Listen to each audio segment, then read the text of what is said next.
Buenas noches a todos, bienvenidos a la sexta clase, segunda sesión de la materia Econometría, Grupo E, semestre 1, 2022, de la materia Econometría, de la carrera de Ingeniería Comercial.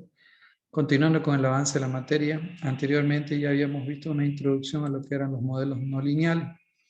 En esta introducción, básicamente, habíamos explicado en lo que consistían el modelo logarítmico, los modelos semilogarítmicos y el modelo recíproco. Entonces hoy vamos a comprender un poco más cada una de estas tres formas funcionales de los modelos de regresión y en una siguiente clase vamos a resolverlo en Excel y posteriormente en eViews. Bien, entonces comencemos con esto. Los modelos no lineales también son llamados como modelos intrínsecamente lineales. ¿Por qué? Porque los modelos no lineales son aquellos modelos que pueden recuperar su condición de linealidad mediante transformaciones algebraicas apropiadas. Los modelos no lineales que no pueden recuperar dicha condición de linealidad son modelos intrínsecamente no lineales, es decir, que no se pueden transformar. Bien, ¿y qué significa esta condición de linealidad? En términos matemáticos, de manera muy sencilla, un modelo de regresión es no lineal cuando tiene una potencia o exponente distinto de 1. Ya si está al cuadrado, si está al cubo, etc., ya pierde esa condición de linealidad. En este caso, las formas funcionales, los modelos de regresión, también conocidos como modelos no lineales, también conocidos como modelos intrínsecamente lineales, son aquellos que pueden ser o no ser lineales en las variables, es decir, que X o Y puede que sí o puede que no tengan potencia igual a 1, pero sí o sí son lineales en los parámetros, es decir, que el parámetro beta 1 y beta 2 y los que corresponden a un modelo múltiple tienen una potencia, un exponente igual a 1. Habíamos conversado acerca del primer modelo logarítmico dentro de los modelos no lineales. Este modelo es el modelo log-log, doble log, modelo de regresión exponencial, log lineal, tiene muchísimos nombres. Veamos cuáles son sus características de este modelo. Pensemos que estamos partiendo con esta ecuación.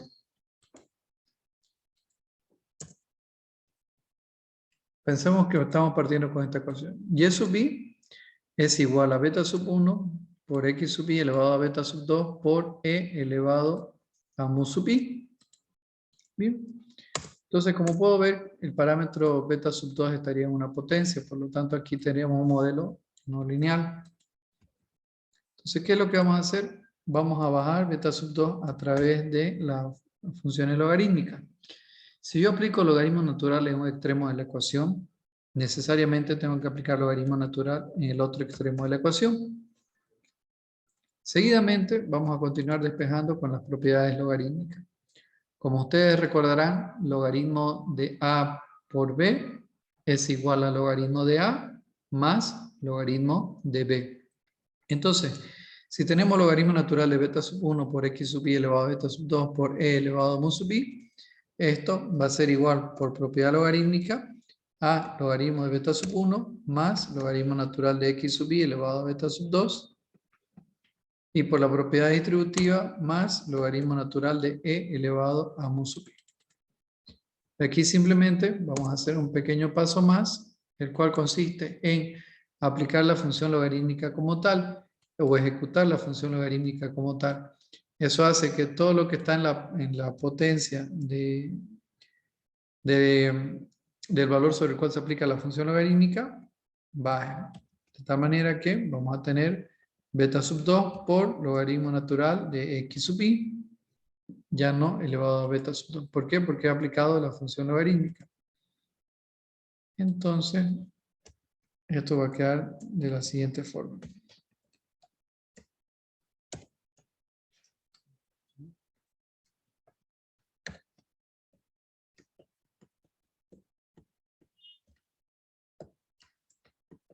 Quiero hacer caso.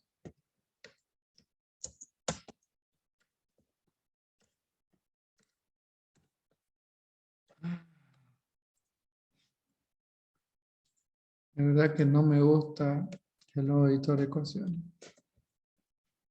¿Ya?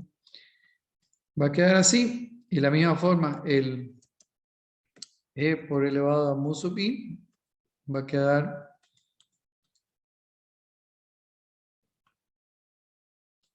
vamos a bajar esto aquí. Esto.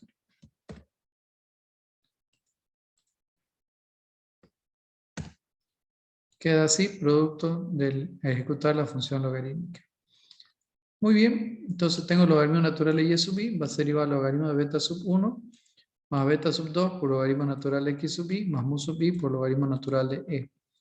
Como ustedes recordarán, dentro de lo que es las propiedades logarítmicas, el logaritmo natural de e es igual a 1. Entonces todo eso se va a eliminar. Y me va a quedar finalmente logaritmo natural de y sub i es igual al logaritmo natural de beta sub 1 más beta sub 2 por logaritmo natural de x sub i más mu sub i, que es esta ecuación que ya teníamos aquí despejada automáticamente. Ahora bien, se puede reexpresar estos valores de tal manera que tengamos una función que sea un poco más familiar a lo que hemos venido trabajando, pero esto es simplemente reexpresión. Lo importante es haberles mostrado cómo se llegaba a despejar esta función de regresión muestral en todo caso, pero en el marco de un modelo no lineal.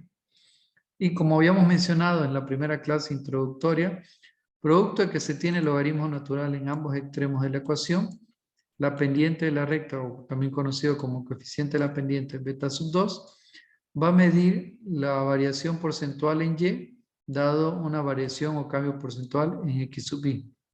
Es decir, que beta sub 2 va a medir la elasticidad de y con respecto a x. Es decir, el cambio porcentual en y ante un cambio porcentual en x. Simplemente por el efecto de la función logarítmica. Bien, en forma gráfica podemos entenderlo de la siguiente manera. En un modelo de regresión que esté expresado como un modelo no lineal log-log, doble log, tiene la siguiente referencia gráfica. Primero tenemos aquí al lado izquierdo el modelo originalmente planteado. Fíjense que tenemos una curva descendente donde y sub i es igual a beta sub 1 por x sub i elevado a menos beta sub 2. Ahora bien, este modelo es no lineal, por eso se ve reflejado con una curva. Beta sub 2 tiene signo negativo, por eso la pendiente de la curva es descendente. Y beta sub 1 tiene signo positivo, por ese motivo la curva está dentro de este cuadrante y no está por debajo del eje de x. Bien, entonces cuando yo aplico la función logarítmica en ambos extremos de la ecuación, tengo el logaritmo natural de y, va a ser igual al logaritmo natural de beta sub 1 menos beta sub 2 por logaritmo natural de x sub i. Fíjense que lo único que he hecho es aplicar el logaritmo natural en ambos extremos de la ecuación. Y automáticamente ya no estamos reflejando la relación entre el precio y la cantidad demandada, sino entre el log del precio y el log de la cantidad demandada, el cual se ve reflejado con una recta de regresión muestral. Entonces fíjense que aquí ha recuperado la condición de linealidad a través de la transformación algebraica apropiada. Este tipo de modelo entonces es útil para poder calcular elasticidad a precio, elasticidad a ingreso o sobre cualquier variable que sea de estudio que se esté tratando.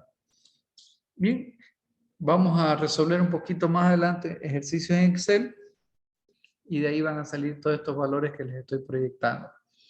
Entonces tenemos un caso donde tenemos el logaritmo de gastos en bienes duraderos. No se preocupen, eso lo voy a explicar en Excel de qué trata esta variable. Es igual a menos 9,6971 más 1,9056 logaritmo natural de gasto de consumo personal total. Entonces la interpretación de este modelo es que la elasticidad de los gastos en bienes duraderos, es decir, la elasticidad o la variación o cambio porcentual en la variable dependiente que tenemos aquí, respecto a la variable independiente es de casi 1,90. Lo que sugiere que si el gasto de consumo personal total se incrementa en 1%, este viene a ser gasto de consumo personal total,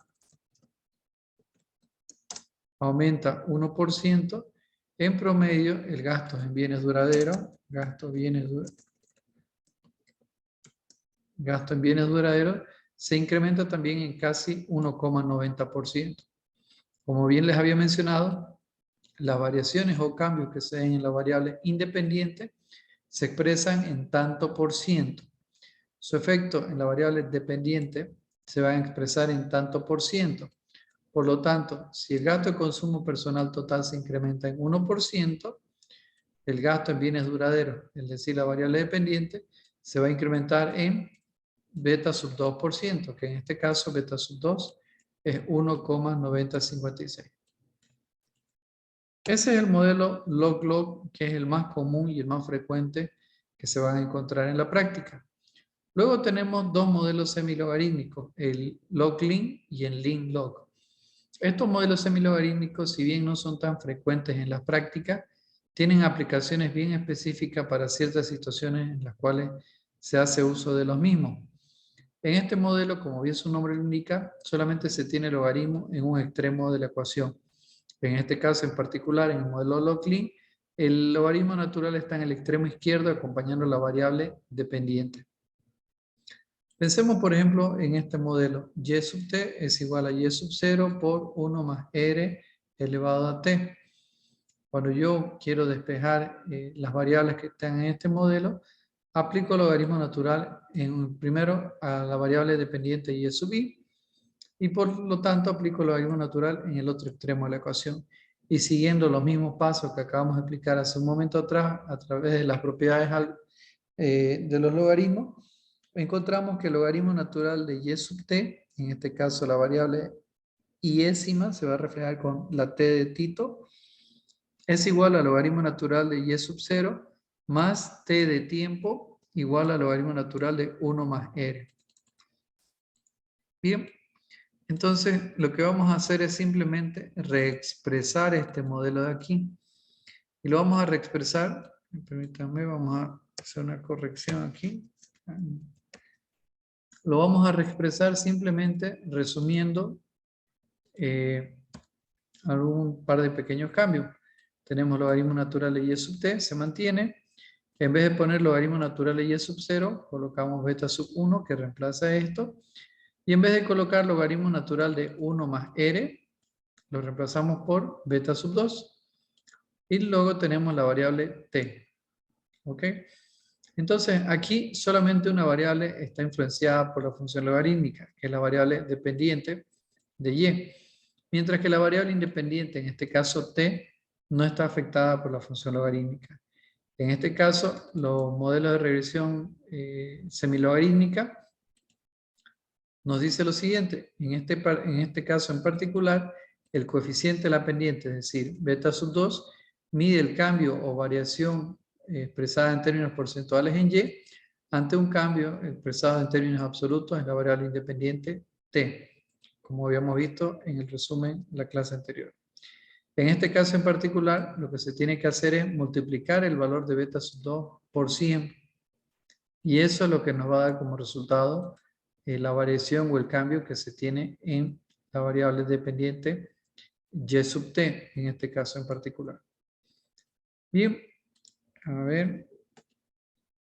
Como les mencionaba, vamos a ver en una siguiente clase ya en Excel y vamos a obtener estos valores que tenemos aquí. El logaritmo natural en gasto en servicio es igual a 7,7890 más 0,00743 por t de tiempo. Aquí lo tenemos, el sub t de tiempo. Entonces, con los datos que se tienen en estas tablas que vamos a resolver en las siguientes clases, se construyó este modelo de regresión no lineal semilogarítmico log-lin. Bien, entonces lo que podemos decir acá es que cuando la unidad de tiempo transcurre de uno en uno, es decir, un día, una semana, un mes, según sea el caso, el comportamiento de la variable dependiente, en este caso gastos en servicio, se va a incrementar o va a variar en en beta sub 2 por ciento. Eso quiere decir que aquí lo que se tiene que hacer es multiplicar beta sub 2 por 100. Y para aquellos que todavía están tratando de saber dónde es lo que estamos hablando, Esto lo habíamos mencionado en la anterior clase, cuando subimos este resumen, donde aquí se ve que cuando X se incrementa en una unidad, Y se incrementa en beta sub 2 por 100%. Entonces, cuando el tiempo aquí cambia en una unidad de tiempo, la variable dependiente se incrementa en beta sub 2 por 100. En este caso, multiplico 0,00743 por 100 y tengo 0,743%. Eso en este caso. Estos modelos semilogarítmicos, como bien le menciono, no son tan frecuentes, pero sí se da situaciones. Una muy en particular es la inflación y los incrementos salariales. Los incrementos salariales uno los puede identificar porque se han ido incrementando en una cantidad X, Y o Z de dinero. Y la inflación es una variación porcentual que hay en el índice de precios de un año al otro. Entonces fíjense que la variación está expresada en tanto por ciento, mientras que el incremento salarial se puede expresar en términos o valores absolutos, en cantidades de dinero propiamente dicho. Bien, luego tenemos los otros modelos, el otro modelo semilogarítmico, que es el modelo Lin-Log, que de manera muy resumida es lo opuesto al anterior. Ahora se tiene el logaritmo natural acompañando a la variable independiente x sub i, y la variable dependiente no está acompañada por logaritmo natural.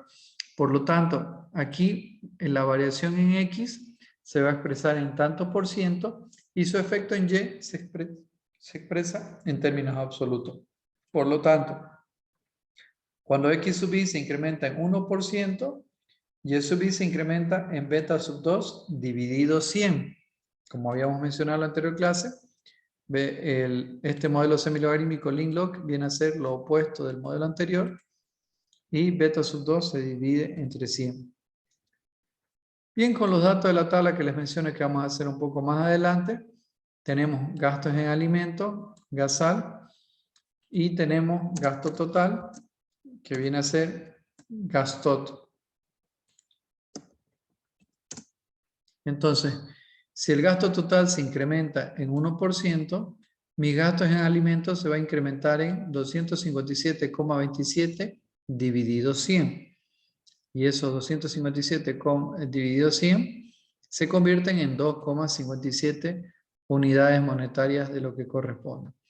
Entonces, si en el modelo semilogarítmico log-lin, beta sub 2 se lo multiplica por 100 para expresar la variación en y producto de la variación en x, en el modelo semilogarítmico lin-log es lo opuesto. En este caso, beta sub 2 lo que se hace es dividir entre 100. Y finalmente tenemos lo que son los modelos recíprocos. Este modelo recíproco es también conocido como modelo límite o asintótico o de tendencia hacia el valor límite o asintótico.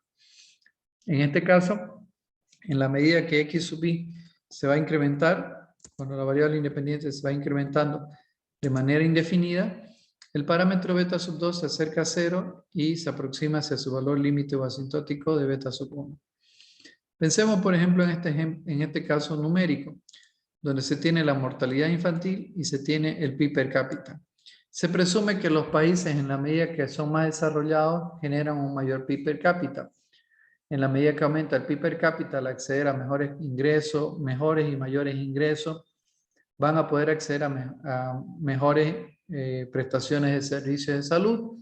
Por lo tanto, la mortalidad infantil debería tender a disminuir, pero aún en el país más desarrollado del mundo se van a presentar casos de mortalidad infantil. Por lo tanto, aquí podemos ver que en la medida que se incrementa la variable independiente PIB per cápita, todo este producto y división va a tender a disminuir o aproximarse a cero. Y por lo tanto, la variable dependiente, mortalidad infantil en este caso, se aproxima hacia su valor límite o asintótico. En este caso, los modelos recíprocos tienen las siguientes formas gráficas probables. Vamos viendo una por una. Primero tenemos que cuando beta sub 2 es mayor que 0 y beta sub 1 también es mayor que 0, la curva de regresión va a tener una pendiente descendente. Y el valor de beta sub 1, el valor límite o asintótico, va a estar por encima del eje X, puesto que es mayor que 0.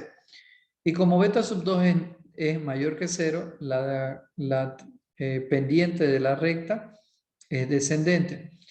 ¿Por qué? Porque fíjense, si beta sub 2 es mayor que 0, este es un valor positivo. Entonces, a la medida que este valor aumenta, toda esta fracción disminuye. Si toda esta fracción disminuye, beta sub 2 tiende a ser igual a 0, tiende a disminuir. Y como tiende a disminuir, la pendiente de la recta es descendente. Luego tenemos aquí al medio otra forma probable, en la cual beta sub 2 es mayor que 0 y beta sub 1 es menor que 0. En este caso, la curva sigue teniendo una pendiente negativa descendente y beta sub 1, que es el valor límite o asintótico, es negativo y por lo tanto está por debajo del eje de X.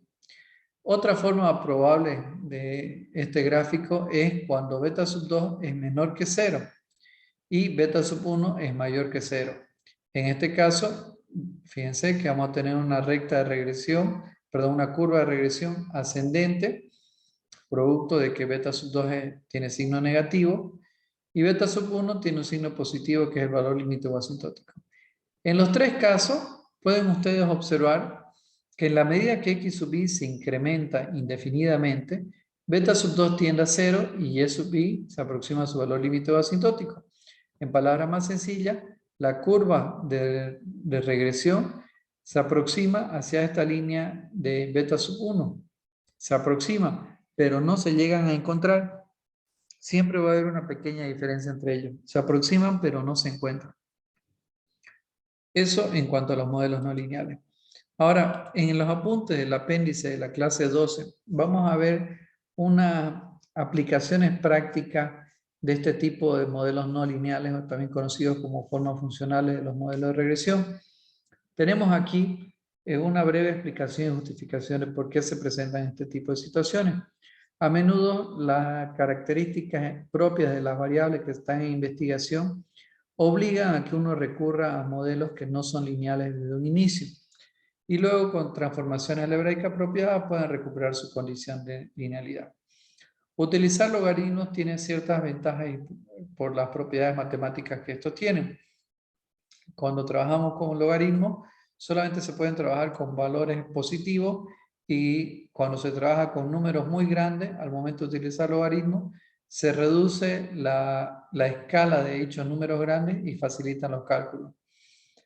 Y bueno, en el caso del modelo log-log o doble log, me permite poder pronosticar la elasticidad de una variable con respecto a otra.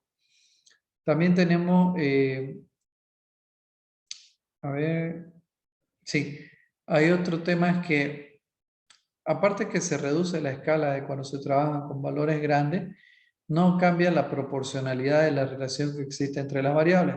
Es decir, que si son valores muy grandes de x sub i y al aplicar logaritmo natural se reducen, cuando yo aplico, si tengo valores muy grandes y sub i y aplico logaritmo natural, estos también se reducen y dicha reducción mantiene la proporcionalidad de una observación a otra. Una de las debilidades es que con logaritmos no se pueden trabajar con números negativos. De la misma forma, hay variables que ya están expresadas por sí solas en términos porcentuales y por lo tanto no merita o no se necesita aplicar logaritmo natural. Bien, teníamos aquí el resumen que ya habíamos trabajado en la anterior clase. Veamos algunos ejemplos. Tenemos, por ejemplo, para el caso del modelo log-log o doble log, la función de producción de Cobb-Douglas. Esta función de producción básicamente lo que hace es pronosticar la producción en función del factor capital K, el factor trabajo L de labor en inglés, y A, que viene a ser la productividad total de los factores, es decir, la productividad de capital y la productividad de la mano de obra o labor. En este caso, tenemos un modelo no lineal, log-log o doble log, el cual se pueden aplicar transformaciones algebraicas bastante sencillas para poder recuperar la condición de linealidad. Tales como aplicar logaritmo en un extremo natural en un extremo de la ecuación, se tiene que aplicar también en el otro extremo de la ecuación. Luego, como hicimos el primer paso, lo único que voy a hacer es aplicar la propiedad distributiva de los logaritmos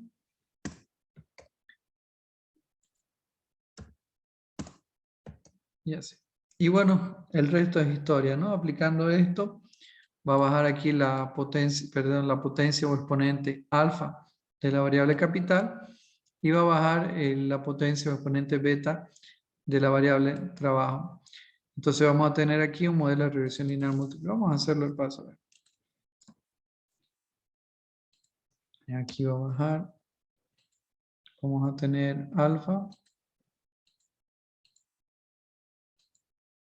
Alfa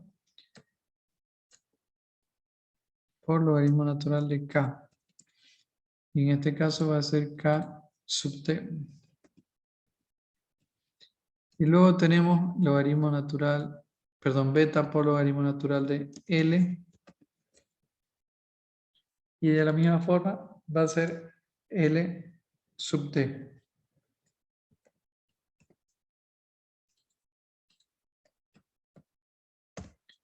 Y bueno, tenemos logaritmo natural de mu sub t.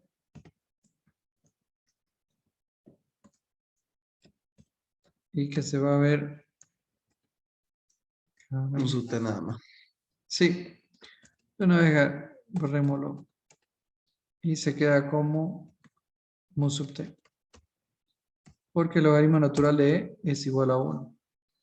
Entonces aquí se tiene un modelo de regresión lineal múltiple, donde voy a pronosticar la producción en función de la productividad del capital y del trabajo. Esta LNA eventualmente se transforma en 1, para que sea una constante. Luego tenemos casos de modelos semilogarítmicos. Por ejemplo, si yo quiero pronosticar el salario en función a los años de educación, comprenderán ustedes que la variable educación está expresada en años. Primaria 6 años, secundaria 6 años, superior 5 años, especialidad 2, 3 años, etc. En cambio, el salario, yo puedo pronosticar un porcentaje de incremento salarial expresado en términos porcentuales. Entonces, en este caso, tengo un modelo semilogarítmico log-lin, puesto que al aplicar logaritmo natural en este extremo de la ecuación, todo esto va a pasar por acá. Y eventualmente voy a tener logaritmo natural del salario, es igual a alfa. Este alfa viene a ser el valor de beta sub 1, más beta sub 2 por educación. Es decir, por cada año que aumente mi educación o formación, ¿en qué porcentaje se va a incrementar mi salario? Puede incrementarse, no sé, 3%, 5%, lo que corresponda. Luego tenemos modelos recíprocos. En este caso, el modelo recíproco, no sé si les pasé un artículo, es muy interesante esta aplicación. Lo que me está diciendo aquí es que los incrementos salariales están en función de la inflación y el exceso de oferta o nivel de desempleo. W es el incremento salarial, porque en inglés salario es wage, o WAGE, wage, más es igual a Y, la variable valor límite o asintótico, variable beta sub 1, perdón, parámetro beta sub 1, más pi va a expresar la inflación, por 1 sobre D. D es el exceso de oferta o del nivel de desempleo. Veamos en qué consiste este ejemplo. Cuando aumenta el desempleo, disminuye la demanda. Cuando aumenta el desempleo, disminuye la demanda de bienes y servicios. Porque la gente, al estar desempleada y no tener ingresos, deja de consumir. Como disminuye la demanda de bienes y servicios, la inflación baja. ¿Por qué? Porque al no haber demanda, al no haber venta, los vendedores bajan sus precios tratando de mantener su clientela o de incrementar la cantidad de clientes. Entonces, cuando aumenta el desempleo, baja la inflación y tiende a ser igual a 0. Y por lo tanto, el incremento salarial tiende a aproximarse hacia su valor límite o asintótico.